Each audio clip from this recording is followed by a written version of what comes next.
Can we take a moment to talk about how savage these platelets are? Like, in reality, a blood clot actually kills all of the cells that are in its formation. So, technically, our two main characters, white blood cell and red blood cell, they both should technically be dead after this episode. But because this is an anime, and most likely they can't just change the main characters like that, obviously they're going to stick around. But the point still stands, though, is that if this was the real, actual body, human body, if it was following everything like the human body, then what the platelets just did, they just killed a lot of people, which is pretty savage, okay? But who knew little savages could be so cute and adorable, which, let's get into that. Who would have ever imagined that we would have something like a platelet being so cute, so adorable, something so precious that you're like, is this season's, dragon series? Do not elude the dragon Loli? Is this now do not elude, the platelet Loli or whatever? I'm assuming that's kind of what this is gonna turn into, because of, their character design is just so cute. I'm assuming people are gonna start saying something like that. It reminds me of, that meme a long time ago. But anyways, the platelets, though. The characters' reactions and all that, okay? The way, they were just like, oh, they're so cute, so adorable. When you see how they were slowly going down steps and all that, I'm like, this is definitely gonna make me very, self-conscious about my body, but while watching this series. Because, like, yes, I know that this is, just an anime and all that, and it's just giving cells, like, a human-looking body, but it makes you very self-conscious, because when you really think about it, there is trillions of cells within you that are working to keep you healthy, working to make sure everything keeps on ticking and that you're able to do your day-to-day activities. And when you have something like a little scab pop up and you picking at it, technically you're ruining all the effort that your body is trying to do to make sure you're okay.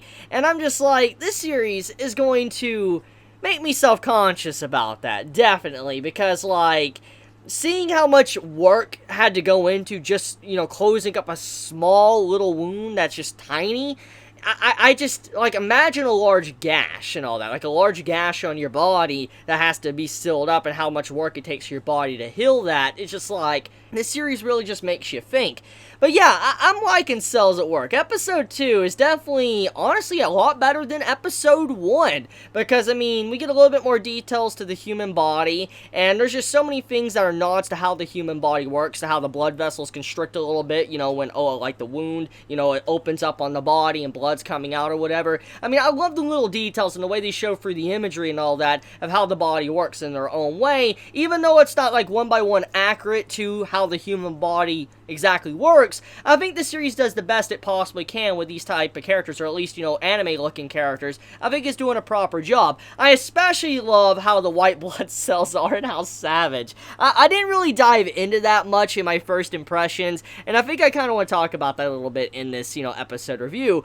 The white blood cells. Yes, they're savages. We kind of already had that established with the first episode, but holy crap, it's just like seeing how we have like cute little scenes like with the platelets and all that, just trying to move little equipment downstairs to, the red blood cells getting lost or trying to figure out where they need to go to deliver nutrients, and then all of a sudden you have a shift over to where these white blood cells, they go straight up savage mode, and they just start ripping bacteria and viruses and all that, completely apart, and you're like, holy crap, this series is really, really violent. And I especially love the way the art is done with that, and I don't think many probably has mentioned this a lot, and it's just something that really stands out to me while watching it, but I love the color palette of the white blood cells with the blood that covers them. Like, okay, you know how they look exactly like completely white, like they have no color whatsoever to them? I love how when they, take out germs and stuff, they're covered in blood, and the whiteness of them, just like, you see the way they're covered in, like, red blood all over their body. I don't know, I just like the effect of that. I like the way their body looks in those type of scenes, like seeing our main male character and how he looks when he's just, getting into action, I think it's pretty freaking cool. And I hope many are enjoying that aspect of the art and animation as much as I am, because, like, it really stands out, because you don't really see something like that much in anime or manga, especially manga, since usually the manga is just black and white.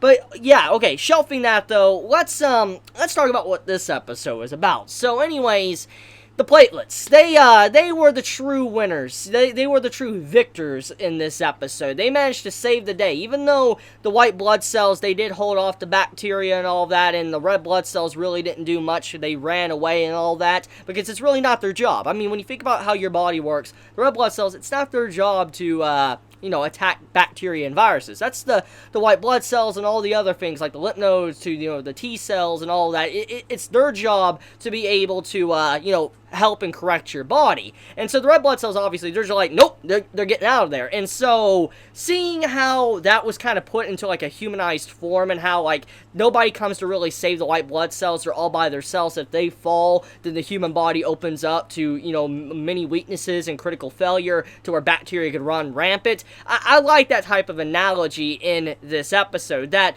you have these fighters within your body that are trying to protect you, and nobody really takes a moment to think about how much they really do for you and what they're doing. It's like, a selfless job protecting everything going on in the body, and nobody really thanks them. Everybody else runs away, and they're just standing there as, like, a one-man army trying to stop all of these, different invaders from really destroying you. I just like the thought of that. I like seeing the way that was done. But I also like, how it was shown that if they fall, the body's just like, is going downhill. And so, yeah, cool stuff overall, especially the designs of the bacteria, too. That's something I want to get into. The designs of the bacteria, or germs, that are in this series, very unique. I mean, I have to say, a lot of these designs for the different germs, bacteria and stuff, reminds me of stuff from One Punch Man. I don't know how many of you have watched One Punch Man or have read the manga of One Punch Man, but anyone else getting like them One Punch Man vibes when you see some of these creatures and all that, they just legit look like stuff you would see in One Punch Man. And it kind of makes me want to see, cells at work done by the same, artist of One Punch Man. Not the original writer. I'm talking about the new artist that's, remaking One Punch Man. I wonder how cells at work would be done with that man's art. I'm very curious about that. But, anyways, let's talk about the main conflict, though. So, like, a wound opens up on the skin, and it's fairly small, but to cells inside the human body, a small little wound is massive, and it could cause a lot of damage to certain cells in the body. Thousands upon thousands of cells can just die like that because of just a little wound that opens up on the body. It may not seem like much to us as humans, but within the cells, it's crazy, because a lot of bacteria can just squeeze in and just cause a lot of problems. And so when you see that scene to when, like, a hole opens up, and you see a bunch of cells just flying in and all that, and they're just disappearing, you're like, holy crap, that's kind of what it would probably look like to be a cell. Like, for instance, if a cell was, like, sentient like a human, like, had a human form, and we got to see something like that, that's probably what it would look like. A giant hole open up and just sucking you straight through. You'll be like, holy crap, that's insane. So it's pretty scary when you think about it. It's kind of like Attack on Titan going on in the human body all the time. Interesting thought to think about. But yeah, Cells at Work, Episode 2. What a glorious series. What a unique series. I mean, as I said with my first impressions, it's like Osmosis Jones. And I don't think it's probably going to get as serious as Osmosis Jones was, but I still like the concept of it. It's a very unique series, and I think out of everything from this season, it's still standing out amongst the rest to be one of the best, and I'm just glad it's so good. I'm glad it's retaining its quality, and as we know, it's being made by David Productions, so we should expect some really good stuff as the series continues on forward.